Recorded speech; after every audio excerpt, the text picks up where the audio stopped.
사랑하는 성도 여러분, 10월 2일 금요일 아침입니다. 오늘 우리에게 주신 하나님의 말씀은 예레미야 40장 7절에서 16절까지의 말씀인데요. 먼저 우리가 12절 같이 읽겠습니다.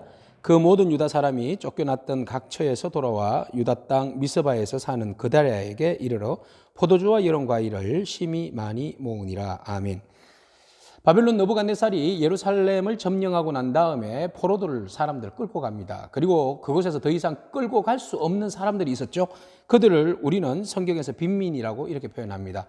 빈민들은 아무런 힘도 없는 사람입니다. 끌려가봤자 도움도 안 되는 사람들이죠.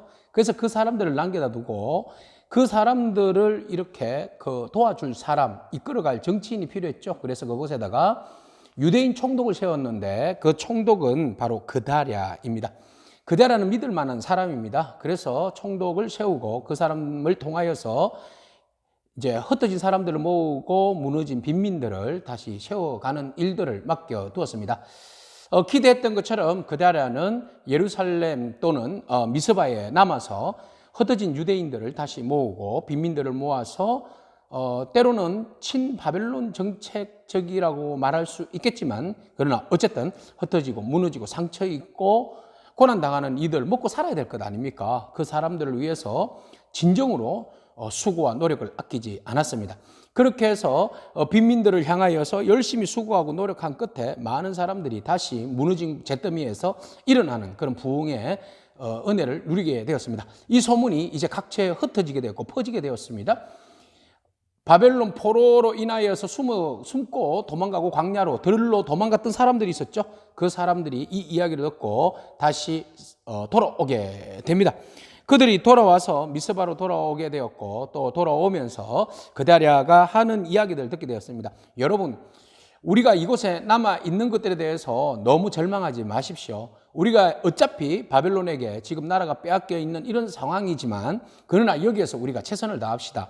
우리가 최선을 다하면 이제 바벨론 왕도 우리에게 더 이상 이제 어려움을 당하게 하지 않을 겁니다. 이곳에서 여러분들이 최선을 다해서 수고하고 노력하면 우리가 이곳에서 여러 과일과 포도주와 기름을 모을 수 있게 될 것입니다. 그래서 이곳에서 이제 하나님께서 정해놓으신 시간까지 안락한 생활을 할 수 있게 될 것입니다 라고 이야기를 합니다. 그가 이렇게 이야기한 것은 매국적인 말이 아닙니다. 그가 이렇게 이야기한 것은 무엇입니까? 하나님의 섭리에 대한 순응입니다. 순응. 마치 이야기하면 친바벨론주의 아니야? 이렇게 말할 수 있죠. 친바벨론주의가 지금 무슨 상관입니까? 나라가 다 망했는데. 지금은 싫든 좋든 70년 동안은 바벨론 수하에서 살아야만 합니다.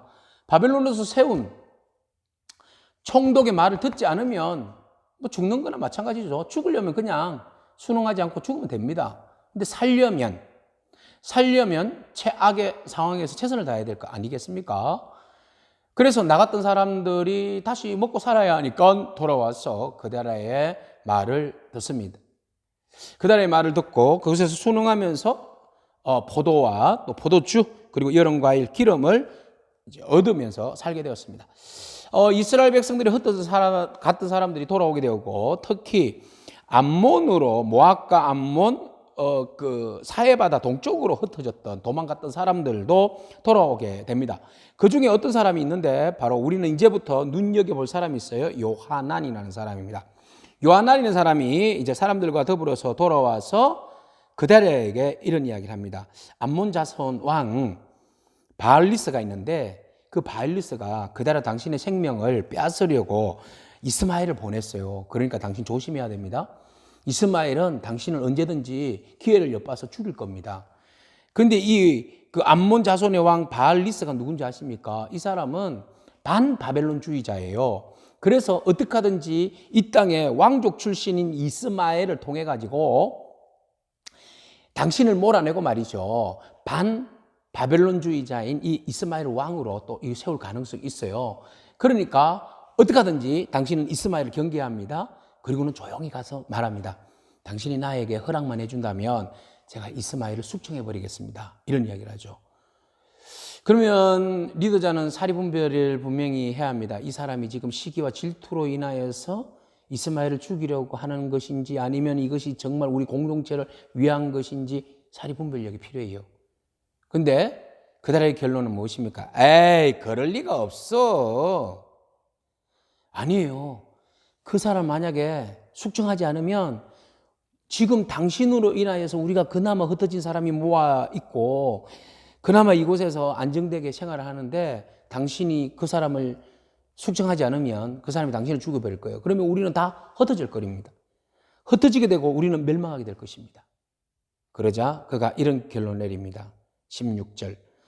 그러나 아이감의 아들 그달랴가 가레아의 아들 요하난에게 이르되 네가 이 일을 행하지 말 것이니라. 네가 이스마엘에게 대하여 한 말은 진정 아니니라 하니라. 아니, 죽이지 마. 설마 그 사람은 그렇지 않아. 이렇게 단정적인 결론을 내린 겁니다. 그 이후에 그 결과에 대해서 이스마엘에 의해서 그달랴는 죽음을 당하게 되죠. 그 이야기는 다음에 하도록 하고요. 오늘 본 말씀에서 우리는 리더십에 대한 이야기를 생각해 볼까 합니다. 그달랴의 리더십은 참 훌륭한 리더십입니다. 잿더미에서 다시 부흥을 일으키는 그런 훌륭한 총독으로서 자리매김을 하게 됩니다. 그는 최악의 상황에서 최선을 다했던 총독이었습니다. 사람들은 최악의 상황에서 원망하고 신세 타령을 하면서 역사를 타령하고 왕을 타령하면서 주저앉아서 원망하고 그것을 그냥 한탄만 하다가 자포자기하고 자멸하는 경우가 많습니다. 그러나 그달랴는 격려했습니다. 여러분, 할 수 있습니다. 우리가 비록 바벨론으로 끌려가지 않고 남아있는 우리가 몇 안 되지만 힘은 없지만 이곳에도 하나님이 함께 하시고 또 우리가 이곳에서 최선을 다하면 우리가 다시 여름 과일과 포도주와 기름을 먹게 될 것입니다. 여러분, 최선을 다합시다. 이렇게 격려한 리더요. 이런 사람이 진정 리더죠. 우리가 어려울 때 같이 원망하고 같이 절망하면 다 무너집니다. 그러나 그 공동체, 누군가 한 사람은, 깨어있는 사람은 공동체를 일으켜 세워야죠. 긍정적으로, 최악을 최선으로 바꾸는 그런 긍정적인 말들과 또 하나님을 향한 신실한 믿음이 있어야 됩니다. 이렇게 된 모든 상황을 그달랴는 하나님의 섭리로 바라봤어요. 그래서 우리가 바벨론에게 순응하자 이런 이야기 하지 않습니까? 갈대아 사람을 섬기자, 두려워하지 말자. 그 일들을 결국 우리가 하는 일이 매국적 행위 아니다. 이것은 하나님의 섭리야. 하나님의 섭리로 바라봐야 합니다. 왜 하나님의 섭리입니까? 이스라엘 백성들이 하나님 말씀에 불순종했기 때문에 오는 재난이잖아요. 그러니까 이건 하나님의 섭리잖아요. 그러니까 하나님의 섭리에 수긍하여서 매국적 행위가 아니라 이 시간들을 우리가 순응하고 잘 지나가고 회개하고 돌이키면 하나님 은혜를 베풀어 주시고 다시 회복의 역사를 이루어 주신다는 것이지요. 그래서 그달랴는 이것을 잘 해석했습니다. 그래서 지금 처해진 상황에서 우리가 어떻게 최선을 다해야 할 것인가? 무너지고 상처 입은 사람들을 격려하고 돌이켜 다시 세우는 일이잖아요. 그 일들을 하는 것이 진정한 리더십입니다. 또한 한 가지, 리더십은 사리 분별력이 분명해야 합니다. 무엇이 옳고 그름에 대해서 정확하게 판단해야 합니다. 물론 리더십은 다 품어줘야 되죠. 다 품어줘야 됩니다. 그렇다고 구별 없이 다 품어줬다가는 공동체가 썩고 공동체가 파괴됩니다. 암덩어리들, 사탄의 존재들을, 어둠의 존재들을 품어보십시오. 그 공동체가 다 썩어버리잖아요. 사람은 품때 말이죠. 상황과 정확한 옳고 그름을 분석을 하고 품어야 할 것은 품고 배척해야 할 것은 배척해야 합니다. 물론 사람 가운데 배척한다는 것은 마음이 아프고 상처가 생깁니다. 그러나 그 상처가 생겨서 도려내서 다시 회복되는 것이 옳습니까? 아니면 그 상처가 그대로 썩어서 공동체가 전체가 다 자멸하는 것이 옳습니까? 결국은 그달랴는 이스마엘은 우리 공동체의 독이라는 것을 말해 주었지만, 요하난이 말해 주었지만 그것을 믿지 않고 간과해서 방심해서 결국은 공동체가 파괴되는 그런 안타까움을 겪게 됩니다. 우리가 하나님 앞에 기도해야 할 것은, 하나님, 넘어진 공동체를 이렇게 세울 수 있는 긍정의 리더십을 허락하여 주옵소서.